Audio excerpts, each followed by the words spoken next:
Welcome to the Aging Boomers. I'm your host, Frank Sampson, and of course on our show we discuss so many of the issues facing boomers, their parents, and we know, of course, is an aging population, which I fall into that. And I want to first of all remind everybody that that today's show is sponsored by Senior Care Authority, a professional senior placement and elder care elder care consulting organization that has a national network of advisors to help in determining the right path for senior living and receiving proper care. So whether it's in-home care, assisted living, residential, or memory care, get the necessary advice from a senior care advisor in your area by calling Senior Care Authority at 888-809-1231. Or you could go directly to the website at www.seniorcareauthority.com. Even if you just need an advocate just for some advice, give them a call. Also want to thank everybody for their support on my recently published book called The Aging Boomers as well, which is a compilation of many of the interviews I've done, and we're getting some great reviews on it, so thanks for your support there. If you're interested, you can go to Amazon or go to our website at theagingboomers.com. And also want to thank you just for all your support. So many of you, our numbers are increasing every single day as far as our listeners go. So many of you have gone to iTunes, many iHeartRadio. Some have downloaded our free app on your iPhone or Android phone just to keep up on all the information. And speaking about great information, we have a wonderful guest today. Her name is Nicole Rennie, who's regarded as an expert in the realm of older adult fitness and has over 20 years of experience as a physical therapist and is a Geriatric Certified Specialist in physical therapy. In 1999, Nicole founded Senior Abilities Unlimited, LLC, affectionately known as SAU. SAU is the exclusive provider of Tandem Strength and Balance, a unique approach to strengthening older adults and helping them improve their quality of life. Nicole and her team at SAU are creating new norms for aging every day. Nicole has been featured in the Star Tribune, the Twin Cities Business Journal, and the National Advanced Physical Therapy magazine. Of course, based on that, she is in the great state of Minnesota in the Minneapolis area. So, Nicole, thank you so much for taking the time and joining us on the Aging Boomers today. Well, thank you for having me. Yeah.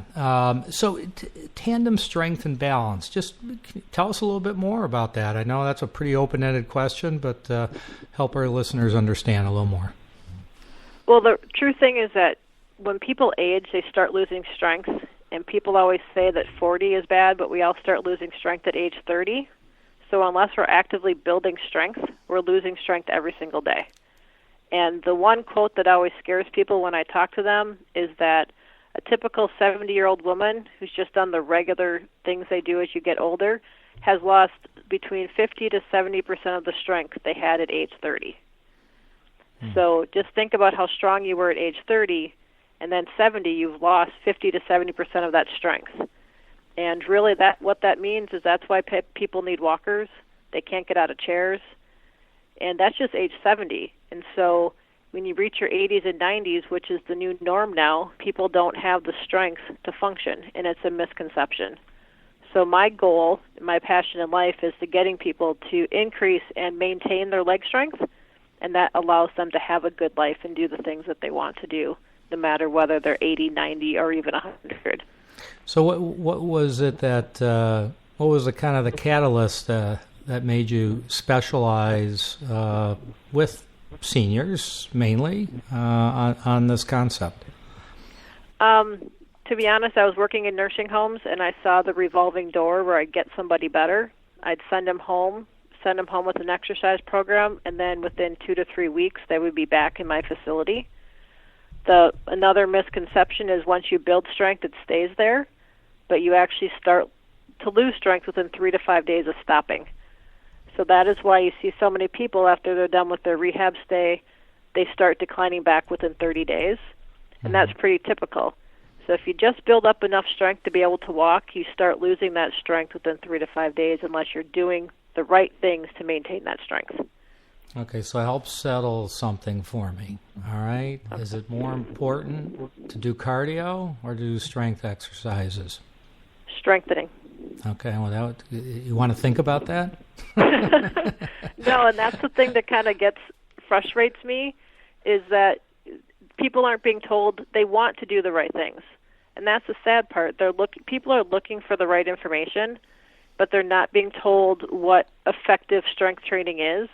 They're being told that walking is strength training. And don't get me wrong, it's great for your heart, but you can't walk well and pick up your feet if you don't have good leg strength.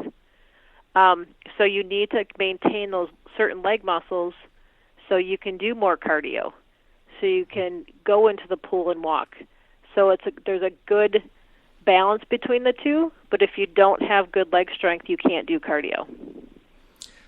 So do you think it's ever too late for someone to start building strength in their legs and doing what you're talking about?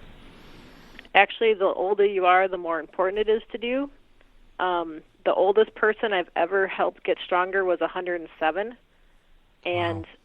I love telling the story. I started her at 104, and she didn't want anybody to see her backside. The only man who ever saw her tush was her husband, and so she didn't want any care. So she wanted to remain independent. So we worked with her for 3 years, and she took care of herself, took showers by herself, until she died at 107. That's amazing. So the second oldest person I worked with was 105, and now I'm starting a 103-year-old this week who doesn't want to die in bed. She wants to walk, and she's lacking strength. And one other thing that we'll see if we can fix, but it's coming. She has been searching for someone because she doesn't want to die in bed. So you said strong legs is the key. Is that the key Correct. To balance and everything? It really is. Strength helps with so many things. It helps with diabetes. It helps with high blood pressure. It helps with endurance. Your leg muscles control everything. So as a physical therapist, to say you have good balance, you have to be able to stand on one leg. And so that's how we test balance. But if you don't have strong legs, you can't stand on one leg, therefore you score poorly on the balance test. You have to use your arms to support yourself. That's not poor balance. That's actually not having strength, and you're using your arms to support yourself.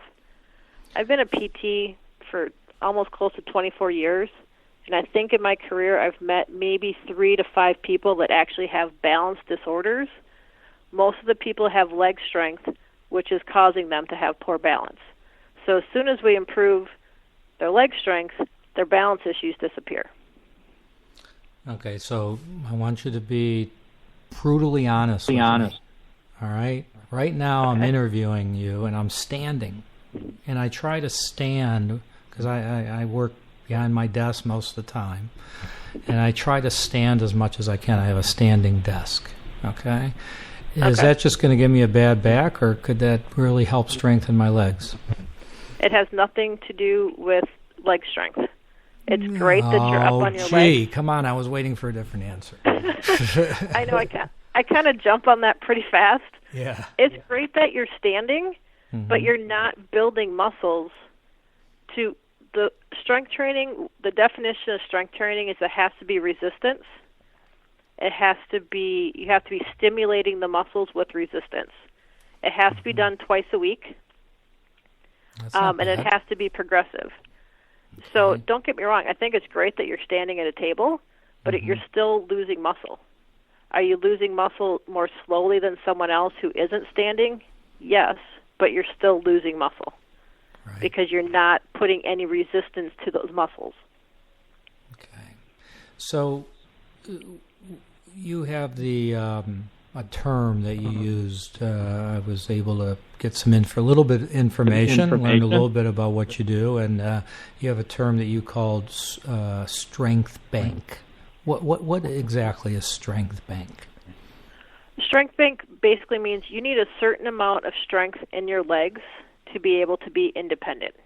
You need a certain amount of strength in your legs to be able to get out of a chair, to walk without a walker.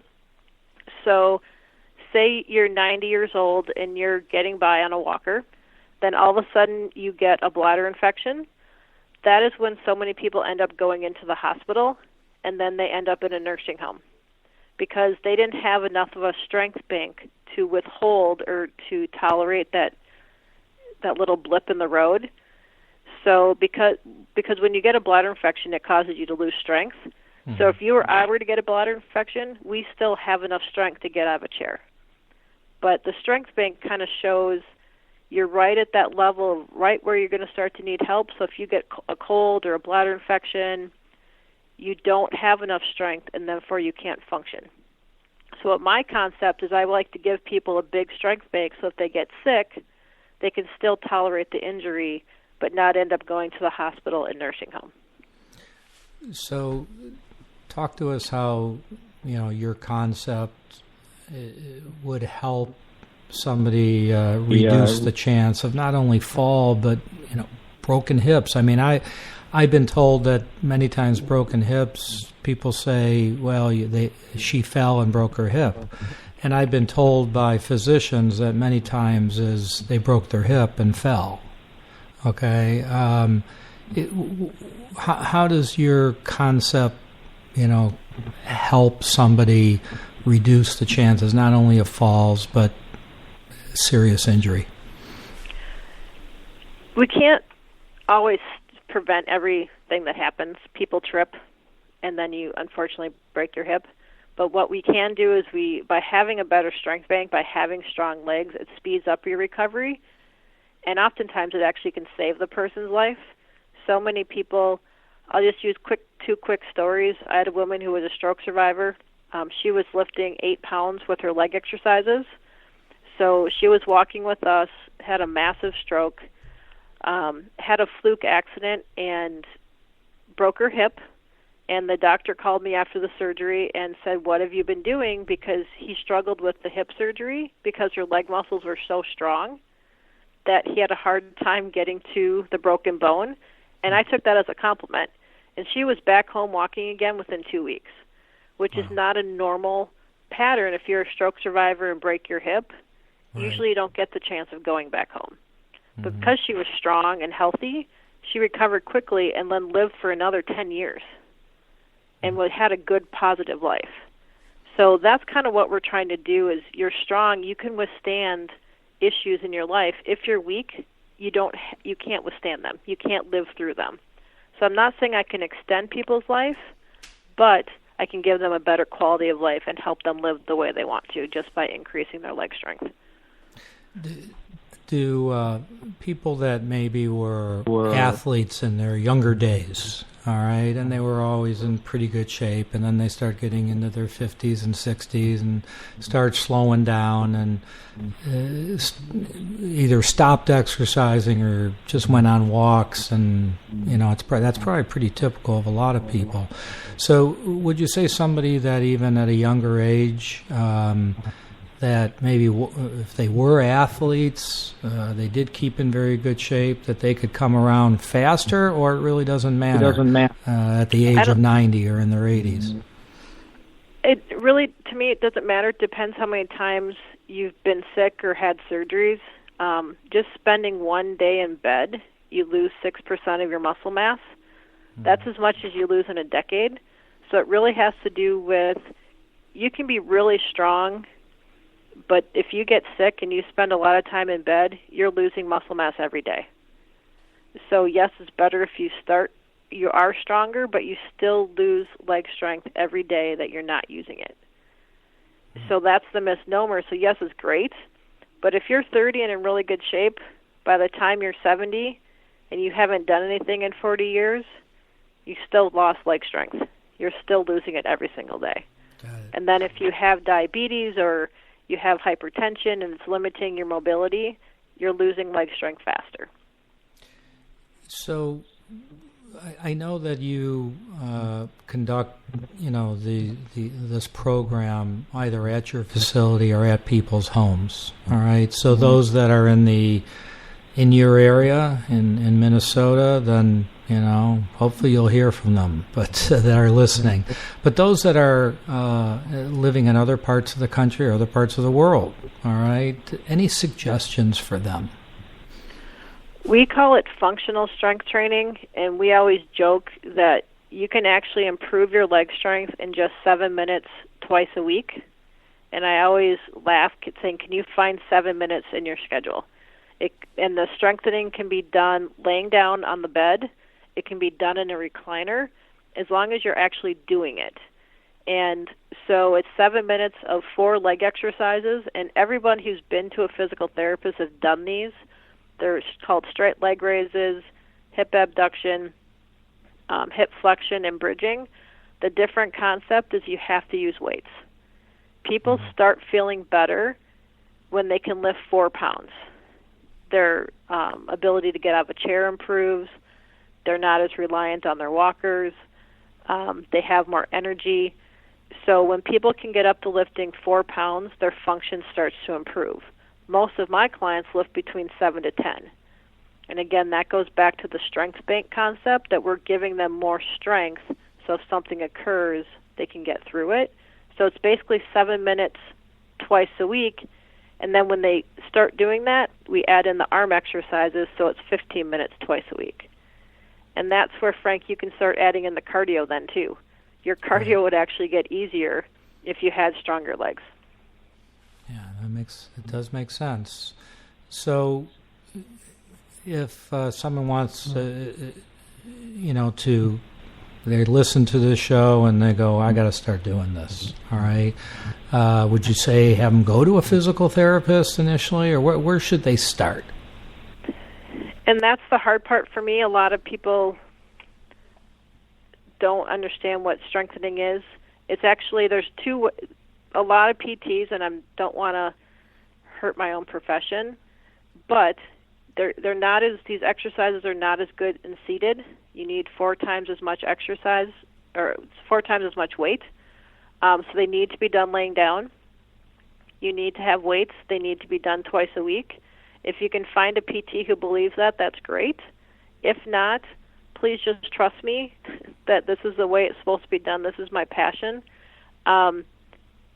This sounds silly, but they're on our website, so the exercise program is on there.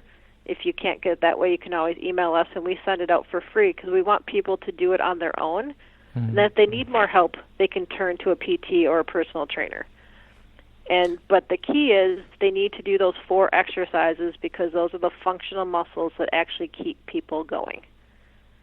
One of my employees who's 40 years old and is a yoga guy and lifts weights, he does these strengthening exercises with 7 pounds. And when he first started, and he's in really good shape, he tried to put on 10, and he couldn't.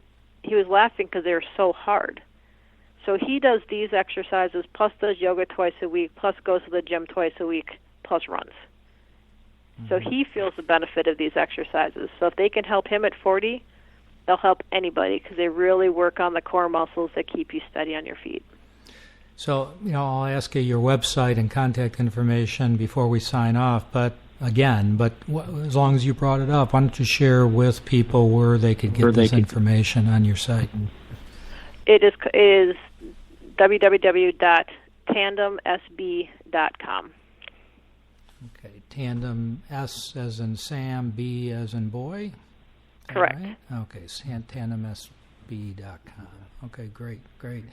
So, do you ever work with younger people? Those that can't get a senior discount at the movie theater, that type of age? Yeah, my youngest client was 16. She was actually in a car accident, and she's now 28, and she's a C1, C2 quadriplegic on a vent. So for her to live 12 years, going on 13 years with that high of an injury is pretty impressive because we keep her healthy. So we do have some young folks, but most of our folks, we average about 82 is our median age. And like I said, the oldest person was 107. So So, to be honest, my philosophy is get strong, stay strong, and anyone can get better no matter their age or diagnosis. It doesn't matter what your diagnoses are, you can get better. And so that's just really the truth and what all the science proves. So if you want to do it, you can get better. So speaking about diagnoses, all right, so as you know probably too well, all right, I mean, fortunately, people are living longer. They're beating other diseases, as you know, but then the people living longer also, they increase the chance of cognitive issues like dementia, Parkinson's, but not only. So, how does it? What's been your experience in working with people that have various types of dementia, like Alzheimer's and other types of dementia, and how does it help them? The dementia and Parkinson's are some of our favorite diseases to work with. If someone with dementia, now picture this: if you're walking, it takes a lot more energy to turn and sit in a chair. Frank, would you agree with that? You and I just kind of think about it, and just kind of do it naturally. But someone with dementia, they can't think how to turn and sit in a chair, and so what they do is that I call it the dementia dive, where they just kind of dive into the chair because they're tired. They can't problem solve, so they see the chair and they dive. When people with dementia have strong legs, they have more energy to wait for assistance for someone to come. They have more energy to pick up their feet and turn. They don't need a walker because, you have memory issues. You don't remember to use your walker. But if you have strong legs, you don't need a walker. So many of our clients have dementia, and they're walking until the day they die. We're helping them get through the process of keeping their legs strong, which then means they can walk, which means that their memory improves, they eat better, executive function is improved by strength training, they're more alert, they're more interactive. So it's one of our biggest populations that we assist with. I hate seeing people in wheelchairs. I detest walkers. Most of my clients, over 75% of my clients who use walkers no longer do. We've gotten them off of them. So that's a good thing for me. And if they use a walker, I want them to kind of have it just to carry their things, but not to have that death grip on it that's supporting them. So it's so interesting, and I know people get surprised by it, but anyone can get better. You just have to work on those 4 specific muscles, and then you practice moving. With people with dementia, if they can follow one-step directions, they can get better. But it has to be progressive. It has to be ongoing, because as soon as they stop exercising, they start regressing backwards. And that's the hard part about what I do. It's a long-term fix. So typically PT is 2 to 6 weeks. You have to keep exercising and strengthening twice a week for the rest of your life. And that's the hard part about it. So if people do exercise or strength train twice a week, they can get better and then maintain that for the rest of their life, which makes their function better. Well, that's great to know. So what about those that, we were talking about people with more cognitive issues. What about those that have the physical issues? Maybe those with Parkinson's, stroke, MS, things like that. Is that a little more challenging, or tell us your experience there? I wouldn't say so much challenging. I say rewarding, because they've been told, this is what happens when you have Parkinson's. You can't pick up your feet. You're going to start shaking. You're going to start shuffling.